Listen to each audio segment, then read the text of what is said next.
अरुणाचल प्रदेश के वेस्ट कामेंग ज़िले की खूबसूरत वादियों में सफ़र करते हुए हम पहुंचे एक शांत और दूर गांव मोरसिंग। ये गांव प्रकृति के बीच पहाड़ों के गोद में बसा मोनपा ट्राइब का छोटा सा आशियाना है। यहाँ के लोग अपने पुरखों के रीति रिवाजों, संस्कृति और सभ्यता के साथ जीवन जीते हैं। कृषि, बागवानी और हाथों की कारीगरी उनकी जीविका का जरिया है। सादगी में बसी ये जिंदगी अपने आप में एक कहानी है।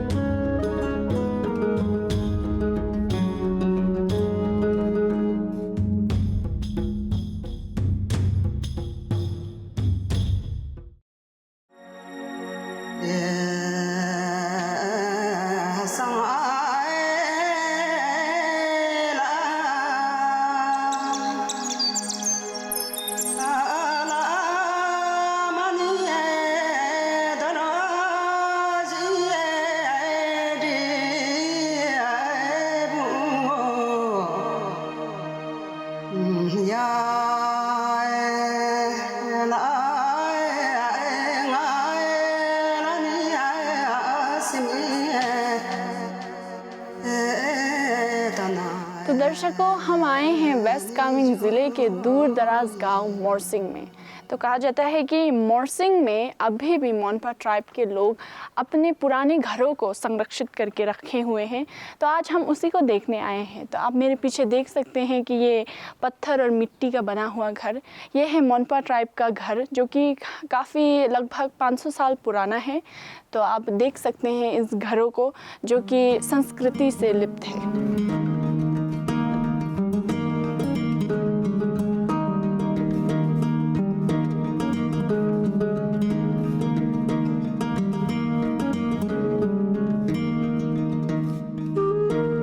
यहाँ में मकई डालता है, उसके बाद वो कूटता है। अच्छा। उसके बाद वो थुक्पा बना के खाता है। थुक्पा मकई से? मकई से थुक्पा बनता है? बनता है। और फिर वो चिवड़ा होता है ना, हाँ। कच्चा में ना, उसको भून के फिर इसमें कोटता है। अभी भी यूज़ करते हैं इसको? करता है, आपको समस्या में ना। तो मोरसिंग के इस गांव में घूमते घूमते हमें एक बुजुर्ग मिले। तो चलिए जानते हैं उनसे मोरसिंग के गांव के बारे में, इन पुराने घरों के बारे में। पुराना घर तो ये सब तो पूरा पुराना ही है। ऐसे फिर तोड़ के रिपेयरिंग करके अलग अलग बना था ना। पहले तो फाटा का था कोई, ये असली वाला ये है, और उधर ऊपर में एक तो था। तो असली वाला ये है? असली वाला ये है। तो ये भी तो थोड़ा ये ऐसे ऐसे निकल गया था ना, उसमें थोड़ा रिपेयरिंग किया है। तो ये 2 स्टोरी होते हैं ना, 2 माला। तो ऊपर का माला में क्या रखते हैं? उसमें मकई सब रखता है, और नीचे में आदमी बैठता है। किचन, बेडरूम सब कुछ। तो पूजा अंदर है, एक दूसरा रूम होता है, उस तरफ है ना, पीछे में। पीछे एक तो पीछे में करते हैं। तो कहा जाता है कि यहाँ के लोग काफ़ी जागरूक हैं यहाँ के आइडेंटिटी को बचाने के लिए। तो इसलिए यहाँ की सभ्यता को बचाने के लिए यहाँ के युवाएं इतना एनकरेज नहीं करते हैं, प्रोत्साहित नहीं करते हैं मॉडर्न घरों को यहाँ में बनाने के लिए, ताकि लोग फिर से आए, नेक्स्ट जनरेशन भी देखे कि उनकी सभ्यता कहाँ से शुरू हुई थी। इन पुराने घरों में उनकी कहानी छुपी हुई है। इसके वजह से यहाँ के लोग इतने एनकरेज नहीं करते हैं यहाँ में मॉडर्न घरों को बनाने के लिए।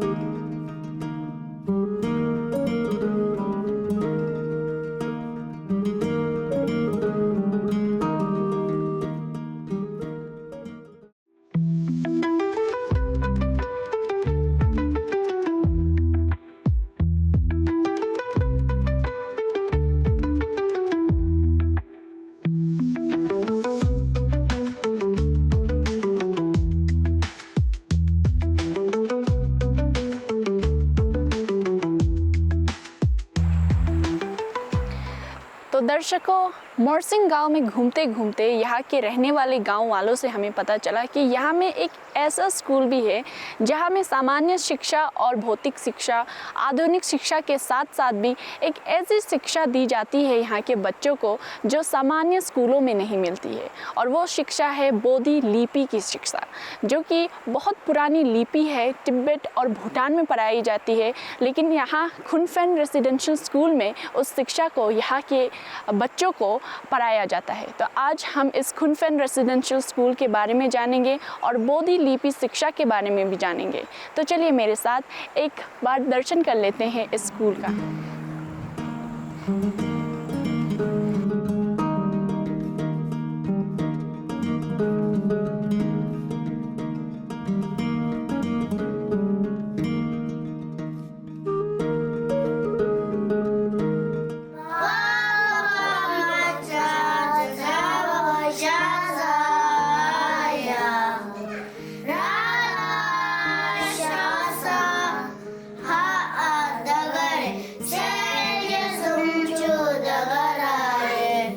나냐 나마 시디요 나냐 나마 시디 갈라 샤바레 신도 몰라 샤바레스 신도 몰라 콜라 민가르제 딱 바레나 코에 다당 지요다 다당데 코 가레나 하장 지나 셴발은 충중라 모양 셴발에 코양 셴발 이나 코 코니 발라 두스트로 있나 코니 발라 파 두로 있나 코 하장게 하장 मिने जा छुआ इधर को अभी फिलहाल मैं अभी यहाँ में टीचिंग करके लगभग अभी 2 साल होने जा रहे हैं इस साल। तो उसमें ज़्यादा मैं बच्चा को ऊपर इम्प्रूवमेंट बताएगा तो बच्चा लोग बहुत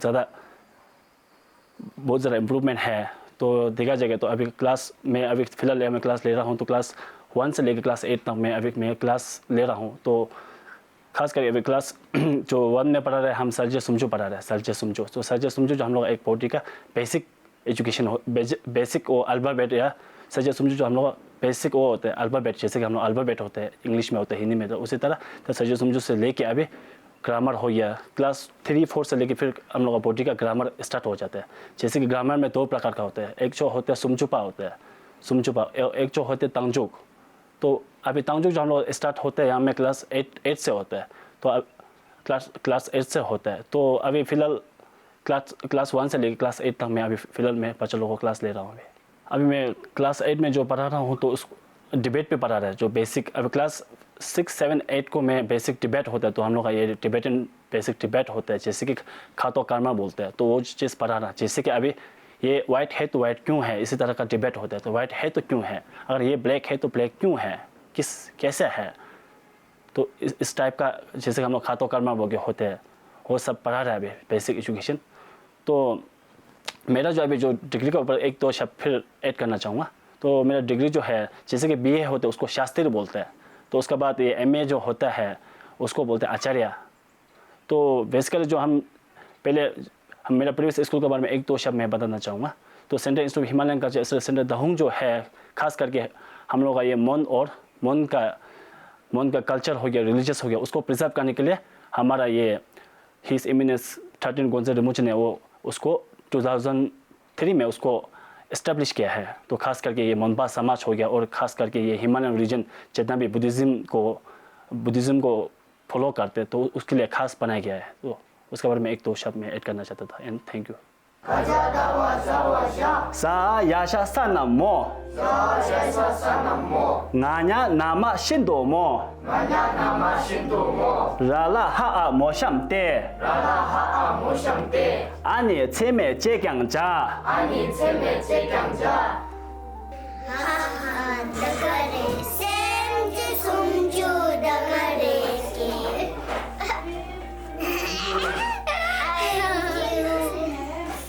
यह स्कूल खुनफेन रेसिडेंशियल स्कूल मोरसिंग जो है 12 जून 2018 को इस्टेब्लिश हुआ था। और इसका मेन मकसद इस स्कूल को इस्टेब्लिश करने का मॉडर्न एजुकेशन के साथ साथ में हमारे कल्चरल और हमारा जो बुद्धिस्ट रिलीजन के बारे में थोड़ा जानकारी देने के लिए, क्योंकि आजकल जो मॉडर्न एजुकेशन में लोगों को ये अपने बारे में ही अपना कल्चर को खोते जा रहा है, उसको प्रिजर्व करने के लिए। और वो भी खास करके जो अनप्रिविलेज जो गांव दूर दराज में जो जैसे कि वेस्ट कामेंग डिस्ट्रिक्ट का ये अरुणाचल प्रदेश का जो मोरसिंग विलेज है, बहुत ही रिमोट प्लेस में है। इसके साथ साथ में जो नेबरिंग विलेज है सांगलेम दोमखो, इसके साथ साथ मानलाफुदुंग खेला, तो मैक्सिमम बच्चे तवांग से लेकर के आपका ये मानलाफुदुंग खेलों, ये खलकतंग साइड से पूरा हमारे यहाँ पे बच्चे पढ़ने के लिए आते हैं। हमारा मॉडर्न एजुकेशन में आपको English, Hindi, maths, science, social studies के साथ साथ में हम जो बोटी लैंग्वेज है उसको भी अच्छी तरह से उसके ऊपर में भी हम ध्यान से पढ़ाते हैं, क्योंकि हमारे जो रूट को देखा जाए तो जैसे कि हम लोग बुद्धिस्ट जो धर्म है, जो हम लोग तिब्बतन बुद्धिज़्म जैसे जो फॉलो करते हैं, उसके लिए बोटी जानना बहुत ज़रूरी है। तो हमारे यहाँ में बोटी लैंग्वेज में जैसे कि आप इसको बोलना, पढ़ना और लिखना तीनों चीज़ सिखाते हैं। और लिखने का जो बोटी में 2 प्रकार का है, जो ऊचेन और उमे।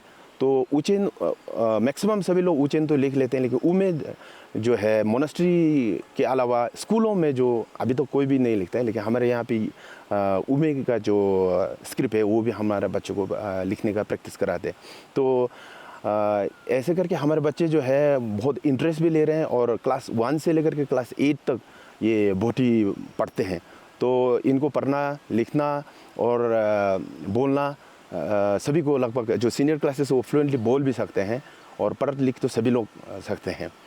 और हमारे यहाँ पे टीचर्स जो है टीचर्स, वॉलंटियर टीचर्स भी हम यहाँ पे इनवाइट करते हैं। तो अभी तक में 2018-19 से वॉलंटियर टीचर्स हमारे यहाँ पे आना स्टार्ट हुए हैं। तो अभी लगभग अब्रॉड से, फॉरेन से और हमारा इंडियन टीचर्स मिलाकर more than 15 teachers, volunteer teachers हमारे यहाँ पे सर्व करके जा चुके हैं। तो हमारा मेन मकसद है कि हमारे बच्चों को यहाँ में इधर ही एक ही जगह में बैठ करके भी पूरा दुनिया के बारे में पता लगे।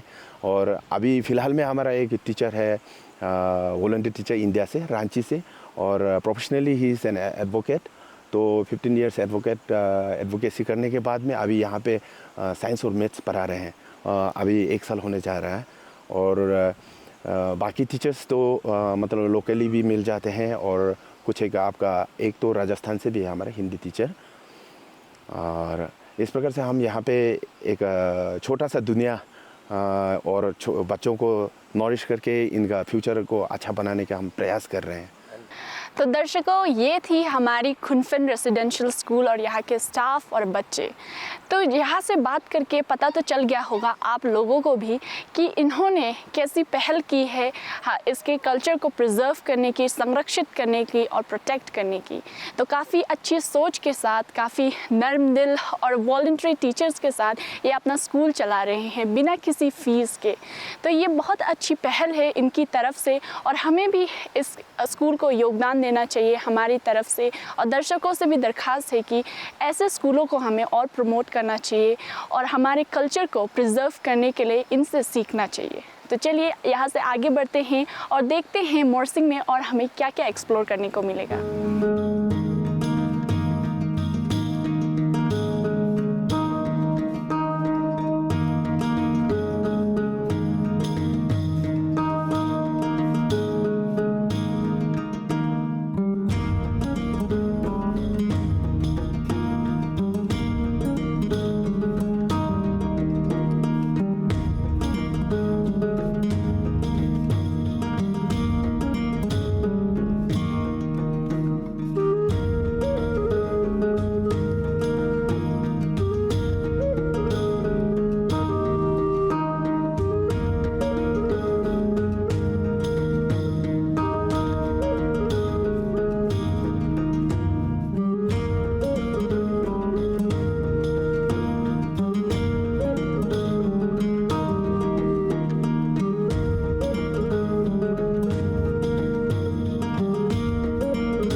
तो दर्शकों, हम आए हैं मोरसिंग के एक प्यारे से म्यूज़ियम में, जो कि है लामा तेनपे द्रोनमे म्यूज़ियम। तो यहाँ पे इन्होंने अपनी इतिहास और संस्कृति को संरक्षित करके रखा है। तो चलिए एक बार यहाँ की संस्कृति को, यहाँ के इतिहास को करीब से देखते हैं और यहाँ के ओनर से भी मिलते हैं। तो दर्शकों, आइए मिलिए हमारे इस म्यूज़ियम के बहुत ही स्वीट ओनर से, रिंचिन नॉर्बू जी। तो रिंचिन नॉर्बू जी, नमस्ते, कैसे हैं आप? मैं ठीक हूँ।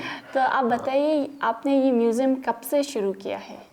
मैंने ये म्यूज़ियम आपको वैसे सामान्य जो चीज़ें, पुरानी चीज़ें मेरे फादर के साथ संभाल के मैंने मेरा बचपन या जवान के टाइम से मैंने संभाल के रखे थे।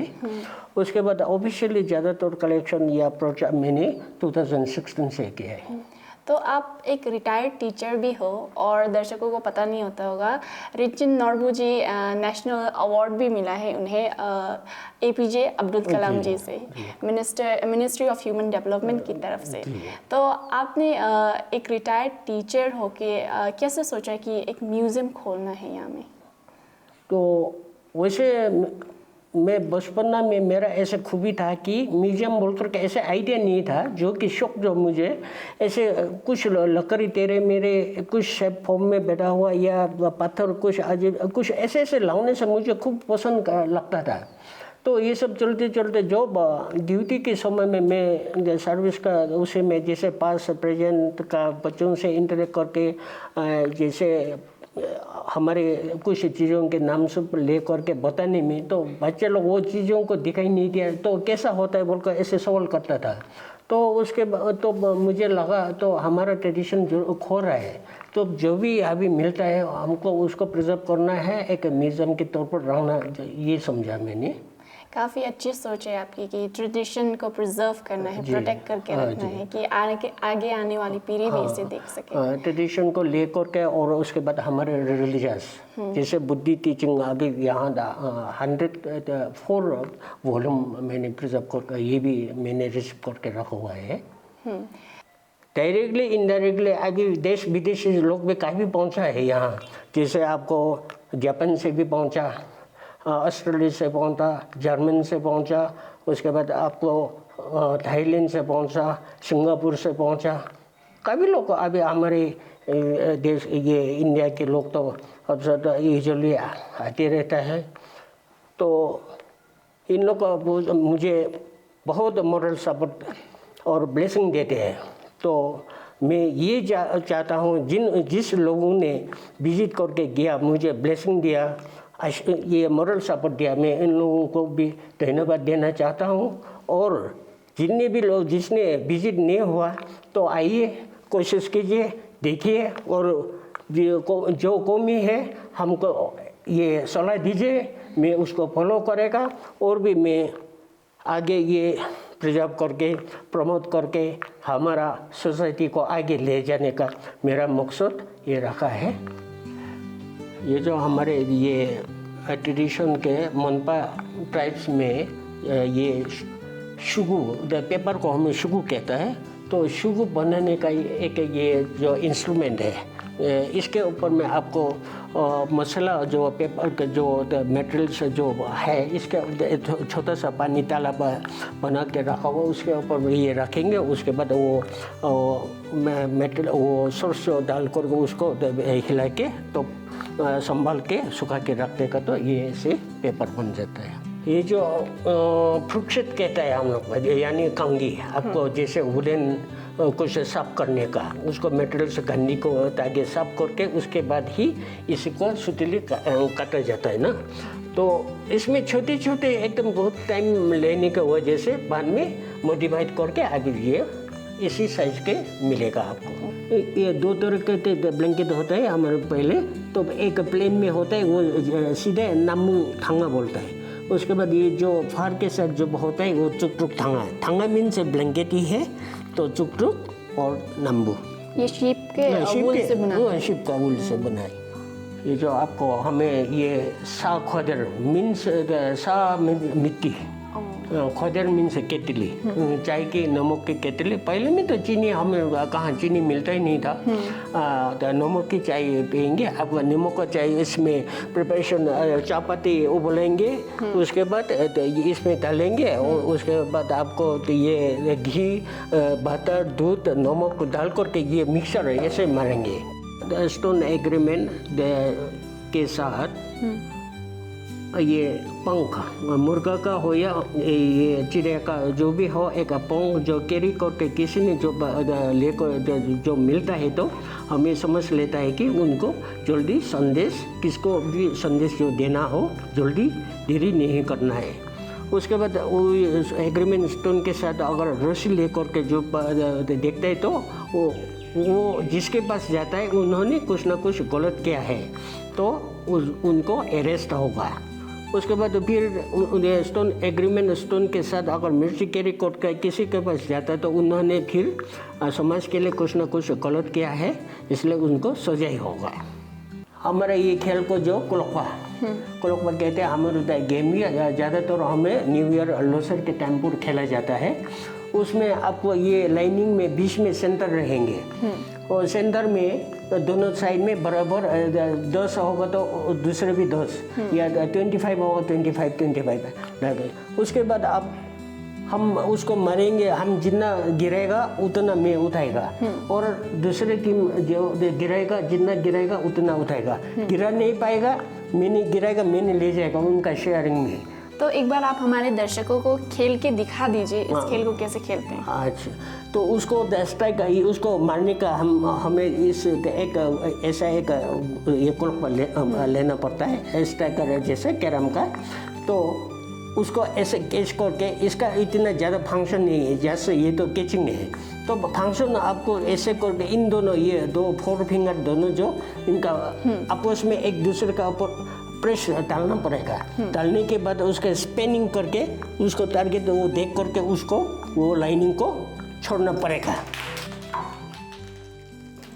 तो रिंचन जी बहुत बहुत शुक्रिया, आपने इतना प्यारा सा म्यूज़ियम आपने जो बना के रखा है, संजो के रखा है, उसे दिखाया, हमारे दर्शकों को दिखाया, हमें बहुत अच्छा लगा। और आपका जो ये इनिशिएटिव था कि म्यूज़ियम खोलना है, हमारे नेक्स्ट जनरेशन को भी इसका बारे में पता होना चाहिए और आने वाली पीढ़ी को भी पता होना चाहिए, ये बहुत अच्छी सोच है आपकी।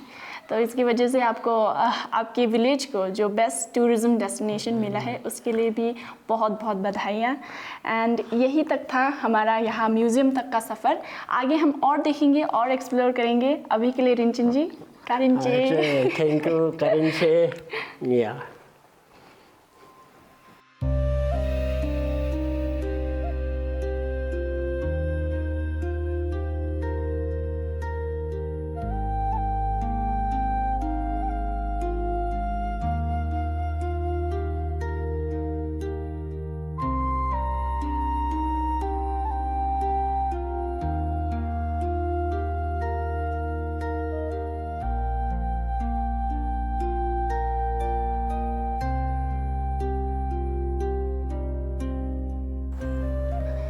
तो दर्शकों, हम मोरसिंग और सांगलेम पार करके काफ़ी ऊंचाई में सीढ़ियाँ चढ़ के अब मैं पहुंच चुकी हूं एक ऐसी ऐतिहासिक जगह में जहां पे यहाँ के लोगों की आध्यात्मिक और पवित्र मान्यताएं भी है। तो चलिए मेरे साथ देखते हैं इस ऐतिहासिक जगह को और जानते हैं इसकी पीछे की कहानी।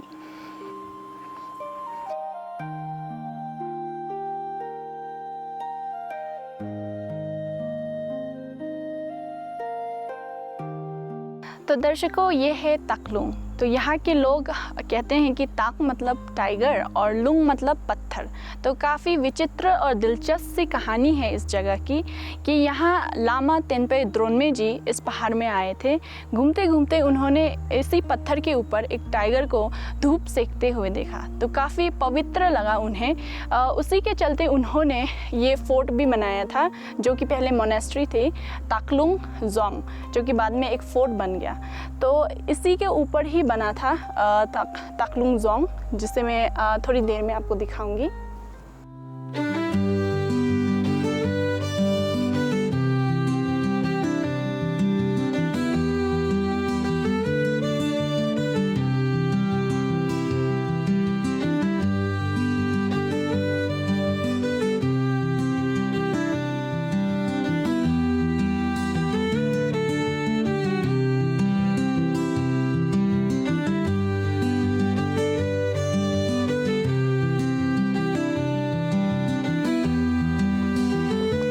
दर्शकों, अब मैं पहुंच चुकी हूं उस ऐतिहासिक जगह में जिसका नाम है तालू जोंग। जोंग का मतलब है फोर्ट। तो ये फोर्ट जो 16th सेंचुरी में स्थापित किया गया था लामा तेनपे द्रोनमे के द्वारा। तो लामा ने इसे एज ए मोनेस्ट्री स्थापित किया था, लेकिन जैसे जैसे आगे बढ़ते गए ये जगह एक एडमिनिस्ट्रेशन के नाम से जाना गया। तो यहाँ कानून व्यवस्था के कारण इसे एज ए फोर्ट घोषित कर दिया गया था। तो इसके 2 स्टोरी बिल्डिंग हैं, 2 माले हैं। Ground floor as a storage room और 2 प्रिजन रूम हुआ करते थे। तो इससे पता चलता है कि ये एक एडमिनिस्ट्रेशन वाली जगह थी जहाँ में टैक्स कलेक्ट किया करते थे लोग। उसके बाद ऊपर के रूम जो प्रेयर रूम थे और एक किचन हुआ करता था। तो चलिए मैं आप सभी को दिखाती हूँ इस फोर्ट के नज़ारे। तो ये अर्थक्वेक के कारण इस हालत पे आ गया है, लेकिन अभी भी कुछ जगहें हैं जहाँ हम देख सकते हैं। तो चलिए मेरे साथ।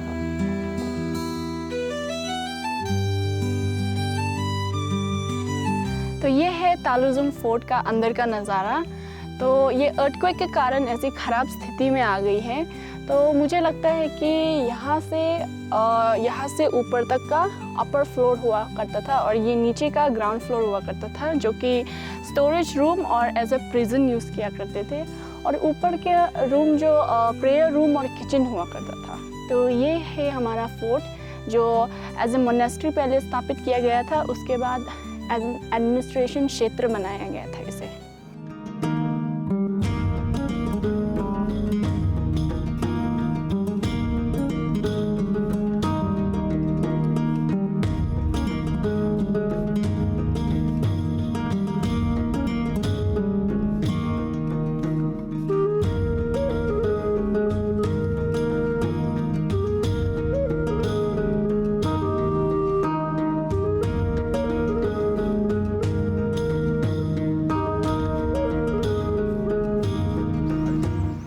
तो दर्शकों, हम तालुजोंग के पीछे उसके जंगलों के बीच से होके आए हैं द सेकेंड लॉन्गेस्ट माने देखने।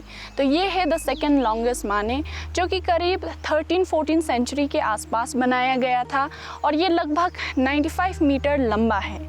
तो ये इसके पीछे की स्टोरी ऐसी है कि यहाँ के जो लासा के सोल्जर्स थे वो यहाँ पे आए थे और बहुत खून खराबा किया था। तो उन्हें पश्चाताप करने का मन किया जब वो वापस अपने देश जा रहे थे। तो तभी उनके ऊंचे वाले अपर अथॉरिटी वालों ने कहा कि अगर आपको पश्चाताप करना है तो यहाँ में एक स्तूपा बनाना होगा। माने का मतलब है स्तूपा। तो उन्होंने अपने हाथों से एक पत्थर, उसके ऊपर एक पत्थर, हर एक सोल्जर ने रखा और ये इतना बड़ा लंबा द सेकेंड लॉन्गेस्ट माने बन गया।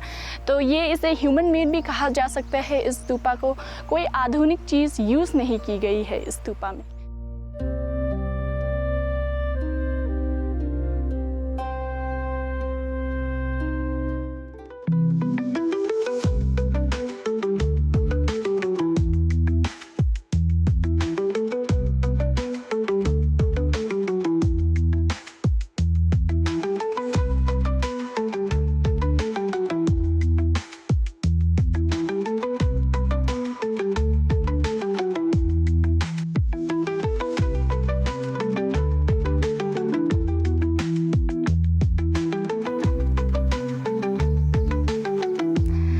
दर्शकों, अभी हम आए हैं मोरसिंग गांव के पहाड़ों के ऊपर एक सबसे पुरानी मोनेस्ट्री देखने, जिसका नाम है ला ग्याला मोनेस्ट्री, जो कि 16th सेंचुरी के आसपास स्थापित की गई थी काचिन नेशी गेलेक जी के द्वारा।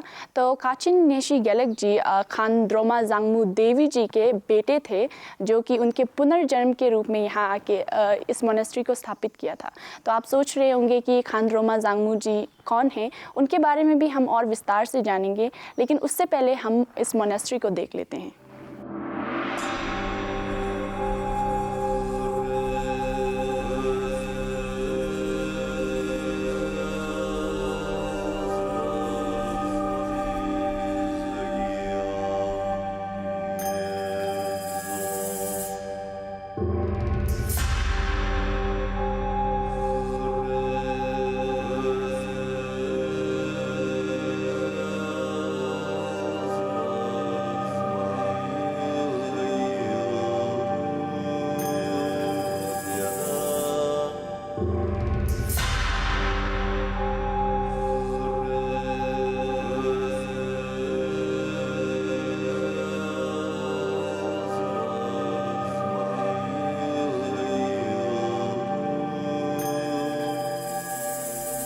तो दर्शकों, ये है काचिन येशी गेलेक जी, जिन्होंने इस मोनेस्ट्री की स्थापना की थी और कहा जाता है कि ये खानरोमा जांगमू देवी जी के पुनर्जन्म लिए हुए बेटे हैं और उसके बाद से इन्होंने 10 अवतार लिए हैं, 10 बार पुनर्जन्म लिया है और उनके रेलिक्स भी इसी मोनेस्ट्री में रखे गए हैं। तो उन्हें भी हम देखेंगे और उसके आगे हम और बातें करेंगे।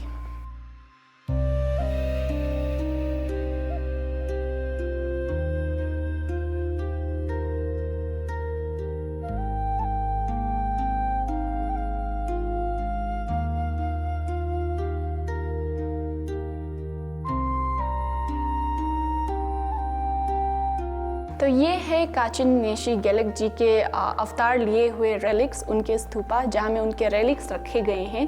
तो उन्होंने 10 बार अवतार लिया है। तो आप देख सकते हैं कि यहाँ में कितने सारे स्तूपा हैं। यहाँ 5 है और बाकी वहाँ में है और उनके जो रिसेंट अवतार लिए थे जो कि दिरांग में था, उनके रिसेंट मूर्ति वहाँ पे है।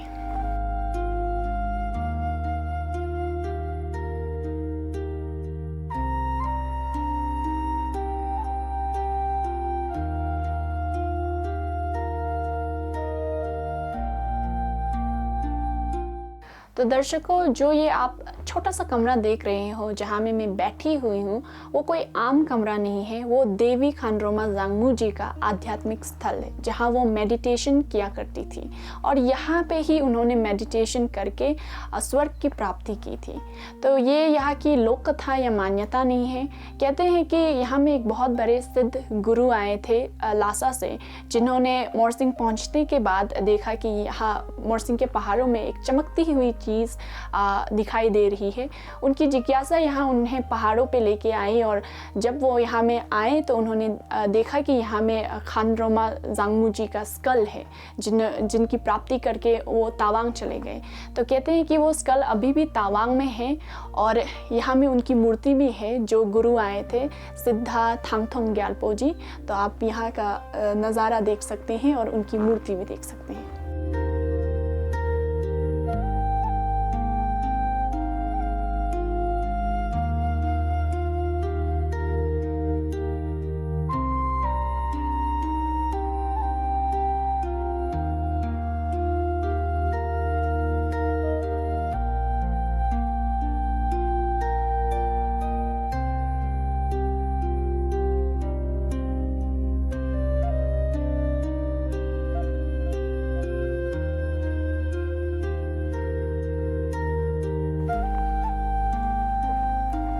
तो दर्शकों, अभी हम इस पहाड़ के सबसे ऊंचे टॉप मोस्ट एरिया में पहुंच चुके हैं, जो कि है देवी खानरोमा जांगमू जी का जन्म स्थल। यही में एक ओल्ड कपल रहा करते थे, जिन्होंने ओम माने पद्मे होम का जाप करते करते, मेडिटेशन करते करते इस देवी को कंसीव किया था। उनका ये जन्म स्थल है और यही में उनका घर हुआ करता था। तो एक दिन यहाँ में तावांग के राजा गेबू काला वांगपू जी आए थे हंटिंग करते हुए। तो हंटिंग करते करते उनका कुत्ता यहाँ खो गया था। तो उन्हें ही खोजते खोजते वो देवी जी के रेसिडेंशियल एरिया में आ गए थे, जहाँ पे उनकी मुलाकात देवी जी के माता पिता से हुई। तो उनके माता पिता ने तो कहा कि यहाँ में कुत्ता आया नहीं था, लेकिन राजा ने कहा कि उनके कुत्ते का छाप यहाँ में पड़ा हुआ है, तो उन्हें यहाँ खोजना पड़ेगा, उनका रेसिडेंशियल एरिया चेक करना पड़ेगा। तो इसी दबाव के बाद उन्होंने ये रेसिडेंशियल एरिया चेक किया, जहाँ में तीसरा कमरा लॉक था और उसी तीसरे कमरे के अंदर में देवी जी मेडिटेशन कर रही थी। तो काफ़ी दबाव के बाद वो तीसरा कमरा खोला गया और राजा ने जैसे ही देवी को देखा वो चुपचाप निकल गए। उन्हें उनसे पहली नज़र में प्रेम हो गया था। उसके नेक्स्ट डे उन्होंने रिश्ता भिजवाया उनके माता पिता के पास और इसी के साथ साथ देवी खानरोमा जांगमू जी तावांग की रानी भी बनी थी। तो दर्शकों, आप जो ये स्तूपा देख रहे हो वो काचिन न्यात्से ग्यालक जी के 9वें री इनकारनेशन का समाधि है। तो दर्शकों, कहते हैं कि देवी खानरोमा जांगमू जी की कहानी और काचिन येशी गेलेक जी की कहानी एक साथ ही सुनाई जाती है, क्योंकि ये जो रिनपोचे थे उन्हीं के बेटे के पुनर्जन्म के रूप में यहाँ में आए थे और यहाँ में मोनेस्ट्री स्थापित की थी उन्होंने। तो ये एक धार्मिक स्थल भी है और एक लोक कथा की स्थल भी है। तो इसे हम एक ऐतिहासिक स्थल भी कह सकते हैं।